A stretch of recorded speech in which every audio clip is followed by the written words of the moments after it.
Good afternoon. I'm Greg Hart, Chair of the Santa Barbara County Board of Supervisors.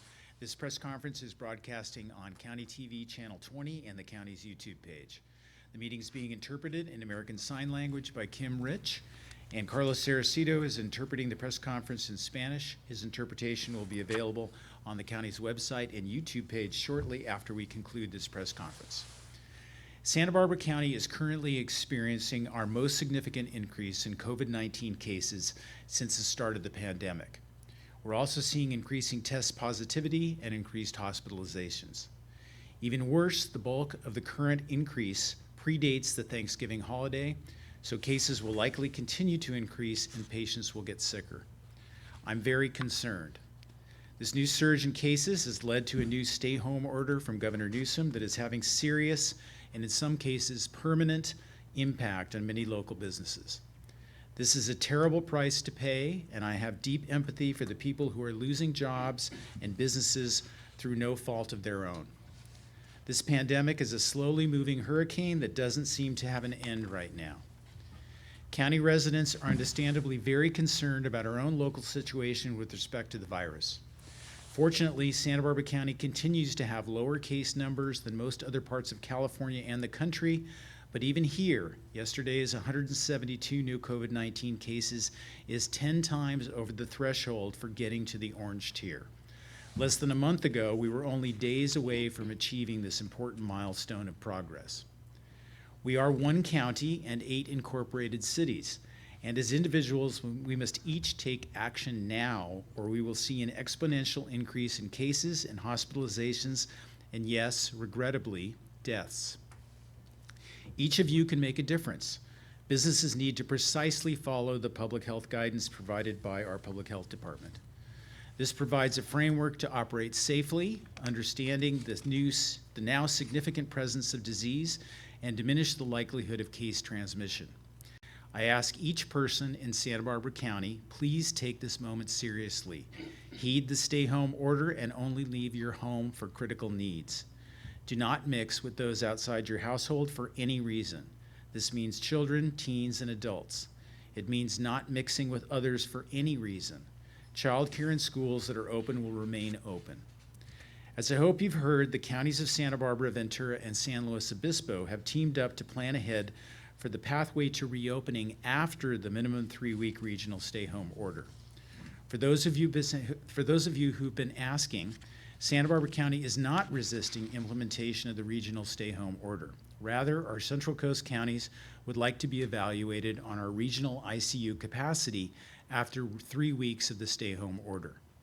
If our regional capacity is insufficient, we would continue to be subject to the regional stay-home order.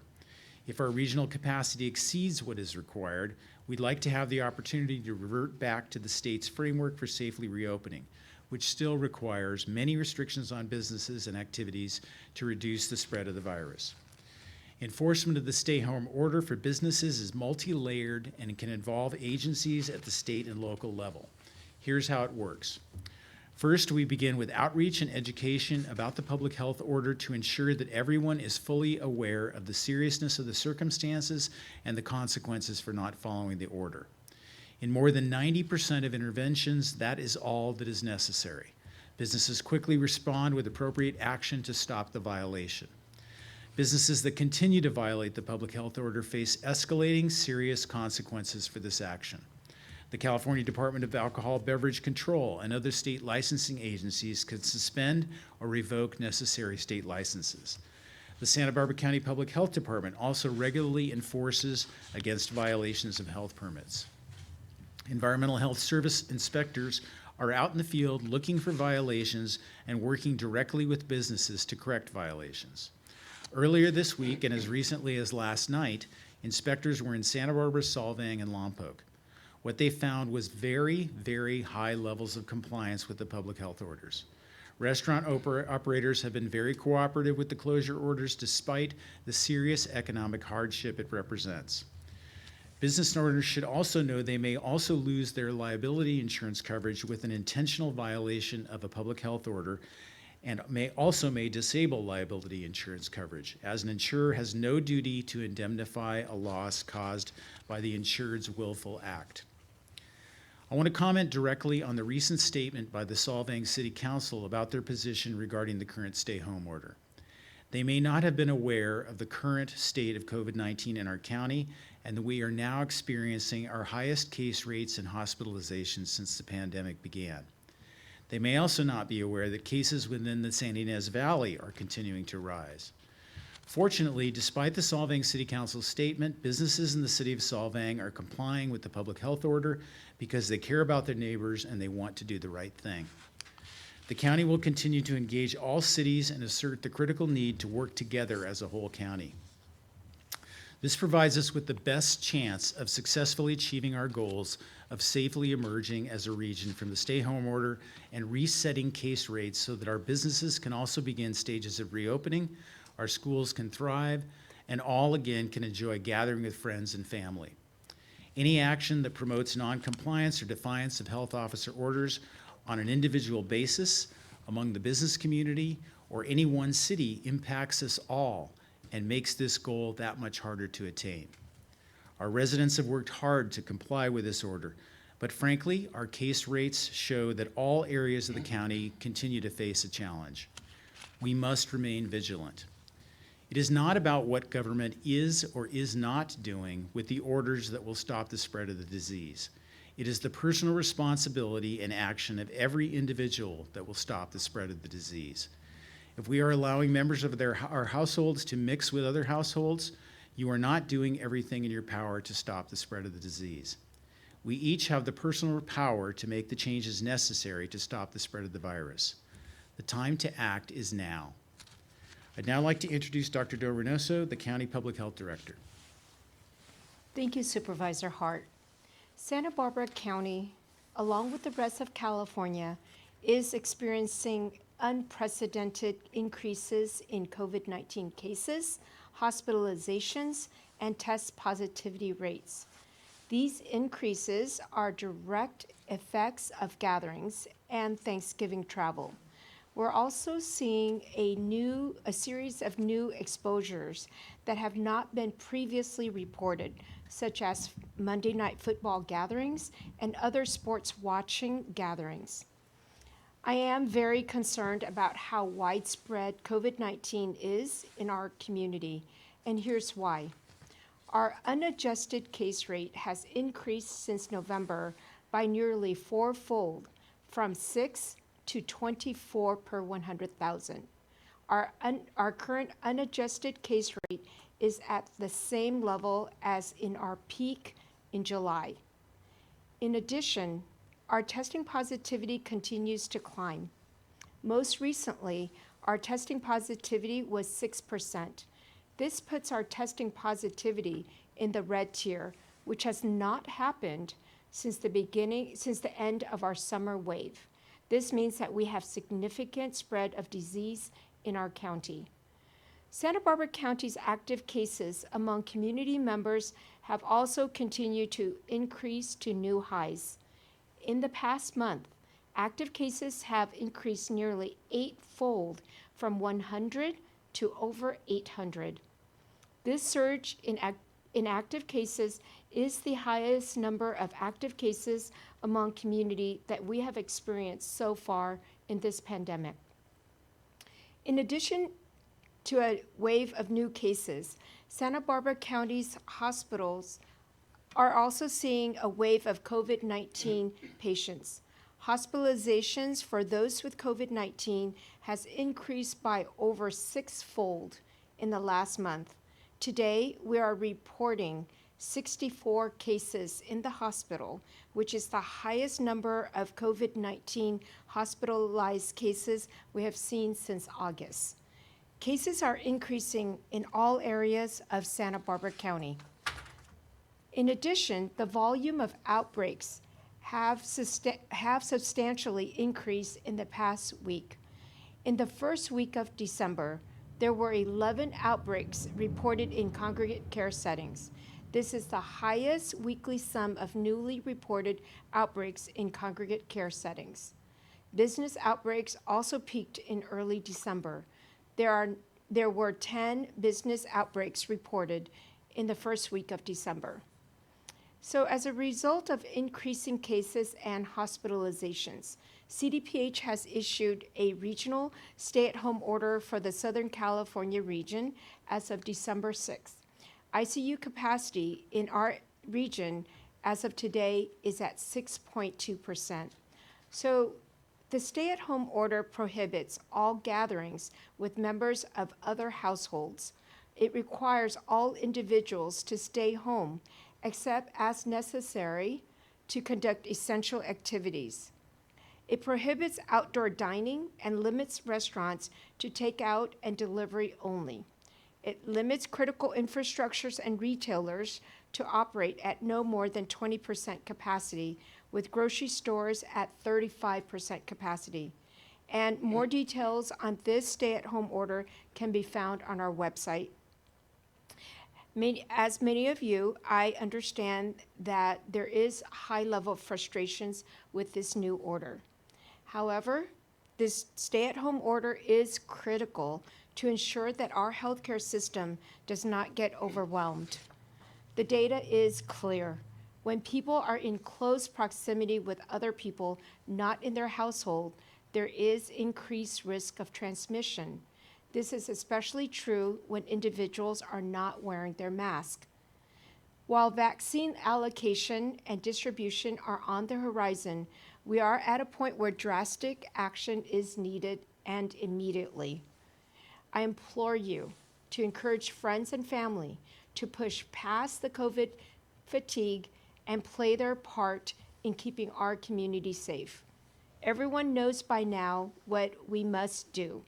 We need to talk with our family and friends who aren't following the rules so that as a community, we can decrease our infection rate.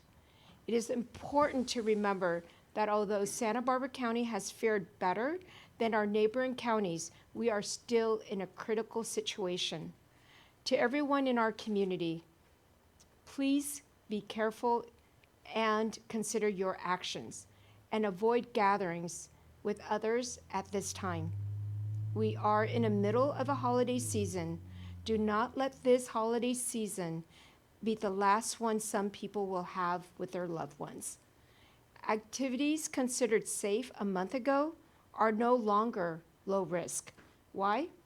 Because we now have significant spread of disease, and all activities are at a higher risk as a result.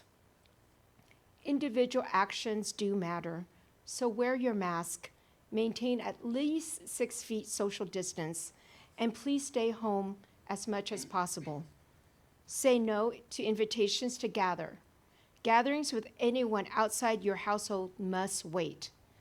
So ask yourself each day, am I doing everything I can personally to stop the spread of COVID-19?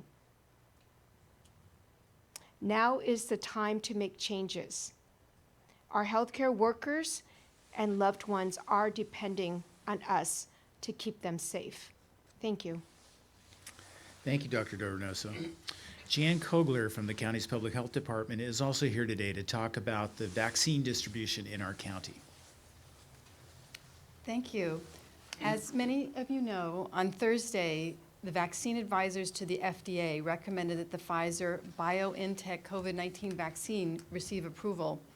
It's now being reviewed by the CDC Advisory Committee on Immunization Practices, and it will potentially receive its approval, its emergency use authorization approval, on Sunday.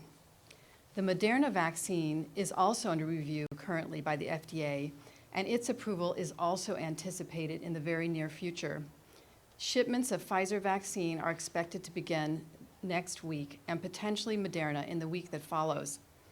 We anticipate in our county the first shipment of 3,900 doses of the Pfizer COVID-19 vaccine will likely arrive in our county next week, with 6,600 doses of the Moderna following soon after its approval.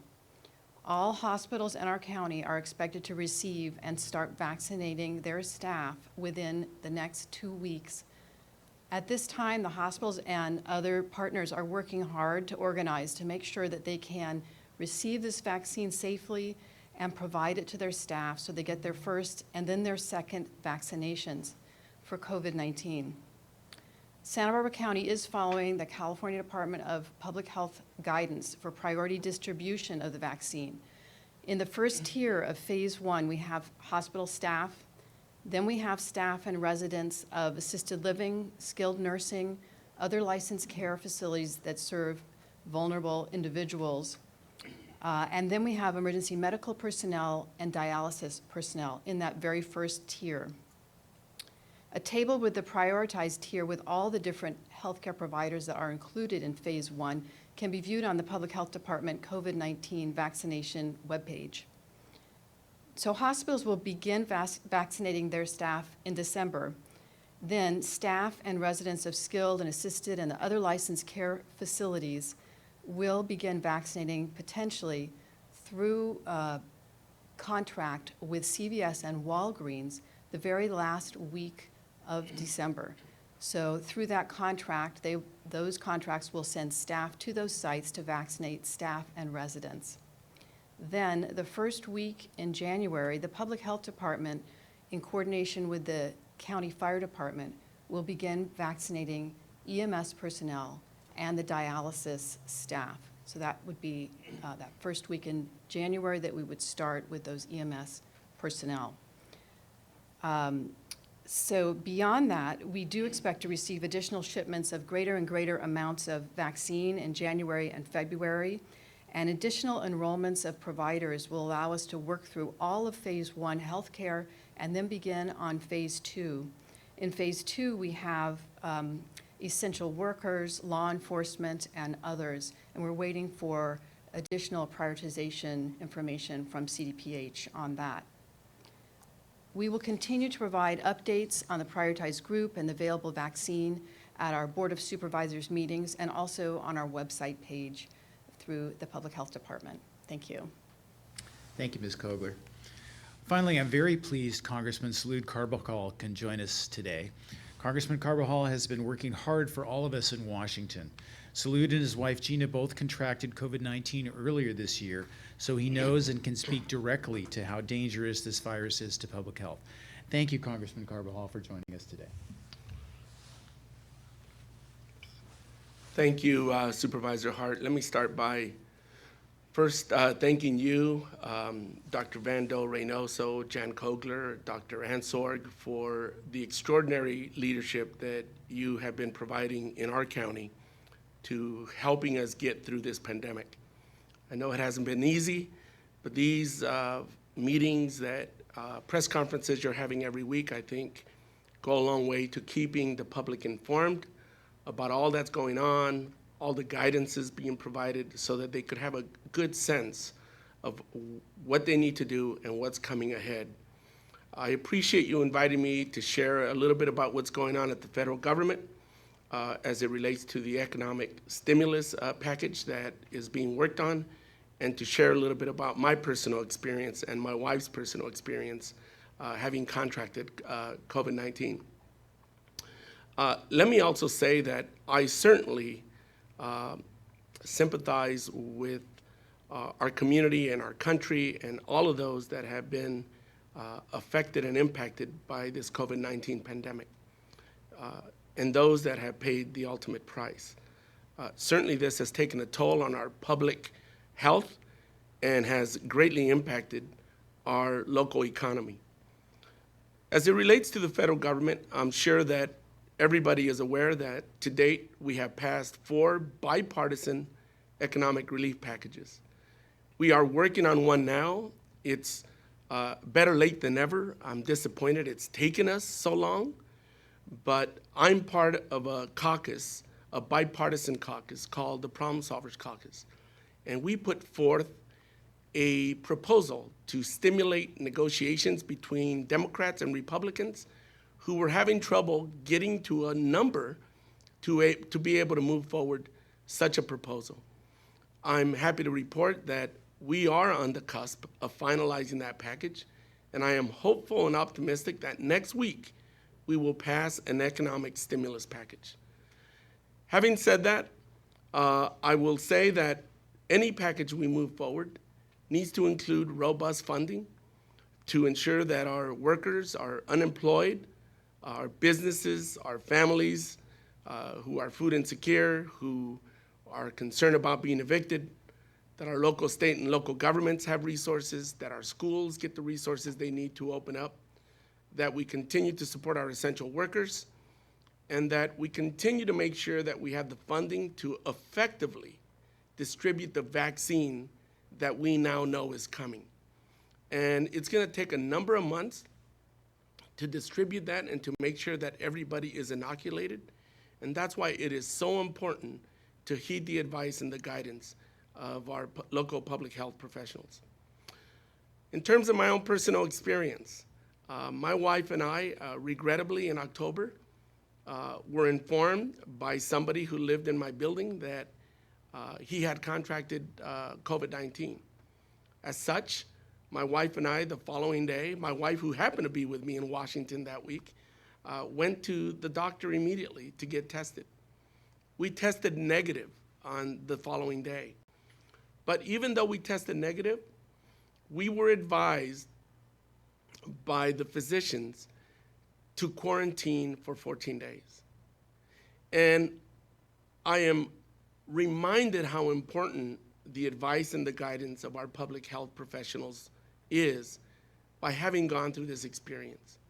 If they had not required us or advised us to quarantine, despite testing negative the first time around, we would have infected everybody on the plane, everybody that we associated with, our families. But because of the guidance, adhering to science and good protocols, we were advised to quarantine. And as such, a few days later, I came down with symptoms, then tested positive.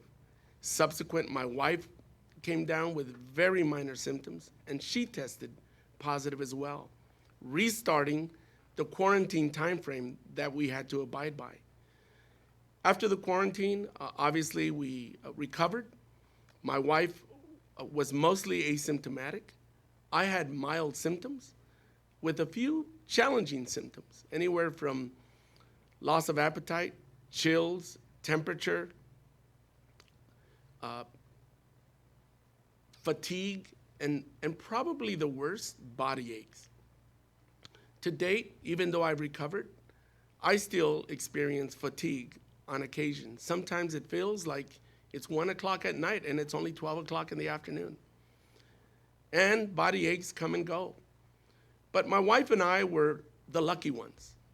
There are many people who aren't so lucky, who come down with major respiratory challenges, who get blood clotting, and ultimately those that fall to the ultimate price.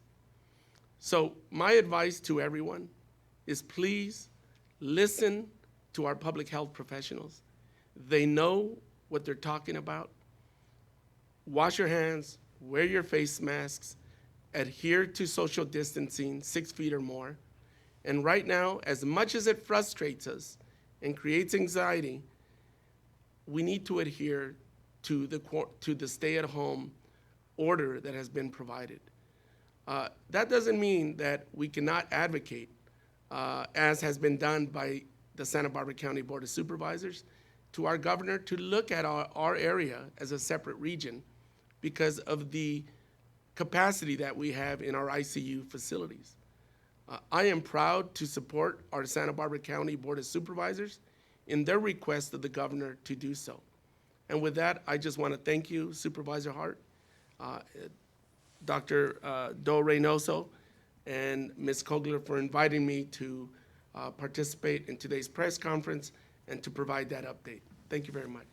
Thank you very much, Congressman Carbajal. Thank you for sharing your important story, for supporting public health in our community, and for your determined work in Washington to help the thousands of local residents and businesses who need financial assistance now more than ever.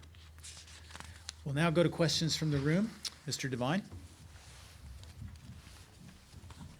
My first question is for Ms. Kogler. Could we see hospital staffs, local hospital staffs, getting vaccinated as soon as the end of next week? It is possible. It's possible that they may be planning that. I don't have an exact date, that they're going to start. I don't have an exact day that they're going to receive the vaccine, but they should receive it next week, and it's possible that they will start immediately. So we can talk more with the hospitals to find out exactly what day, like how much time after they receive the vaccine that they will begin. Okay. A question for Dr. Do Reynoso. At this time, Lompoc is considered a hotspot in our county with COVID-19 cases. What's behind this in Lompoc specifically? I wouldn't necessarily call Lompoc a hotspot. I would say that the incidence, the prevalence of disease is widespread throughout our county. And so you can't look at one day and see the spike and call that a hotspot. We need to look at it over a 14-day period at least, and our data shows that it is widespread in all areas of our county. Just with Lompoc specifically, though, are you at all concerned about that city with what's been taking place over the past 2 weeks? I would say that just like we had the spike in IV, and we quickly partnered up with our community partners as well as USSB on disease mitigation. We have started about a month ago a COVID-19 Lompoc work group, and we are in partnership with both the city as well as the community leaders in that community to address prevention efforts, to address disease mitigation efforts. And then another question, in Santa Maria, how do the numbers compare right now as opposed to other times when they've been, because I know obviously it's bad everywhere, but in Santa Maria specifically, how does it compare to other hotspot times? And I think that if you look at our graph, all areas are increasing, unfortunately, because we have widespread transmission. Thank you. Thank you, Mr. Devine. We'll now answer questions on the phone. Yes, Tom Bolton with Newshawk is up first. Tom, go ahead. Thank you very much. My first question, I think, is for Dr. Del Reynoso. Kind of following up on the last question, do you all have an estimate of how prevalent COVID-19 is, or the coronavirus is in the community? I've seen references in other areas of, so many people per 100 or 1,000 have it. And I'm just wondering if you have that kind of an estimate for Santa Barbara County. I don't have that estimate at my fingertips at this moment. Is that something you're tracking? You just you don't have it with you, or it's? I don't have it with me, so I can get you that information later. Okay, that would be great. My second question, I guess, is either for you, Dr. Del Reynoso, or for Supervisor Hart. And I'm wondering if you can share with us what kind of feedback you've gotten from the state in terms of the request to create a new tri-counties region in terms of consideration for the stay-at-home orders. We haven't yet heard back from the governor's office or the California Department of Public Health. We're continuing to make the case. I was on the phone earlier today with Supervisor from Bruce Gibson from San Luis Obispo County. He's in contact with the state senator from that area. We had a conversation earlier today with Monique Limon, our state senator. Everyone is leaning in. Congressman Carbajal is adding his voice to that effort, and we're hopeful and optimistic that the governor will respond favorably to our request. Okay, but you haven't had any specific feedback to the request, either formally or informally? No, not to date, not either direction. All right, thank you very much. Thank you. Thank you, Tom. Next up is Fabiola Navarrete with Tu Tiempo Digital. Yes, hello everyone, good afternoon. This question will be for Ms. Kogler. You just told us about how's gonna be the distribution of the vaccine, but we know farmers have been the most infected with COVID-19, and they are considered as essential workers, so they will get the vaccine in phase 2.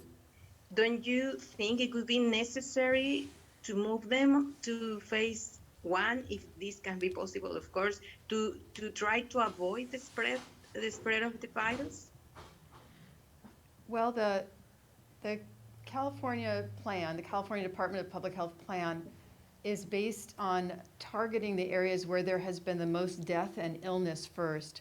So the most death and illness has been in the nursing homes, in the assisted living. So they've been disproportionately affected by both the disease and the consequences of that.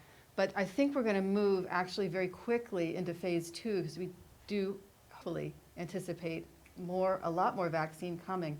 And in that phase 2, just as you're saying, that prioritizes essential workers, farm workers, and communities that are disproportionately affected by COVID-19. So that may include real outreach to those populations that you're talking about, because yes, they have had a much higher incidence, at least initially in our county.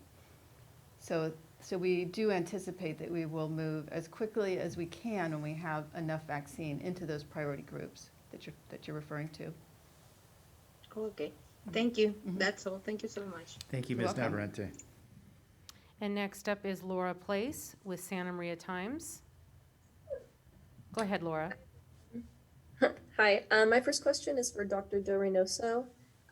When you were mentioning the increase in outbreaks at facilities, did you say they were specifically congregate care facilities or just congregate living facilities?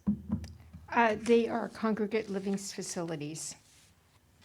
Okay, and are you able to tell me if any of them, have been more like major than the other ones? Like, have any been above 11 people infected in one area?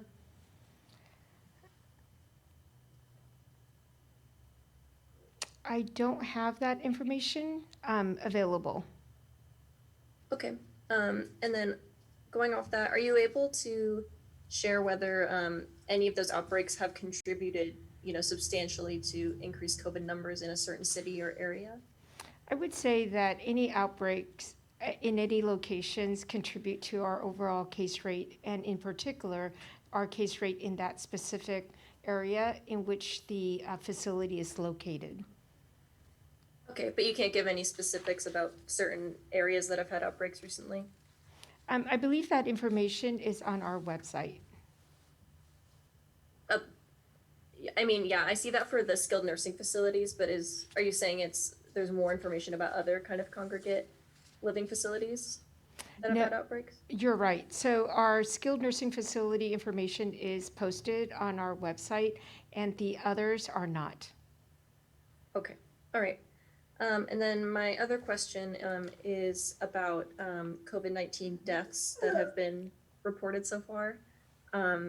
And I was wondering, just looking at other counties, I know some of them have given an estimate of deaths that, it was a person who was positive for COVID when they died, but the death certificate has not yet come back, confirming it, therefore allowing the county to report it as a COVID death. I was wondering if you have an idea of how many deaths there are like that, where the county's aware that the person had COVID when they died, but hasn't been able to confirm it yet. Our county, we are very intentional and cautious when we report out the deaths, and we don't report it out until it is confirmed via the death certificate. Okay, so you don't even want to give an estimate of how many that might be? No. Okay, all right, thanks very much. Thank you, Ms. Place. Thank you. And next up, we're going to Lisa Osborne with KCSB Radio. Thanks, Gina. Hi, everyone. The numbers have been looking so good in Isla Vista, and you even pointed that out, Dr. Del Reynoso, at the supervisors meeting this week.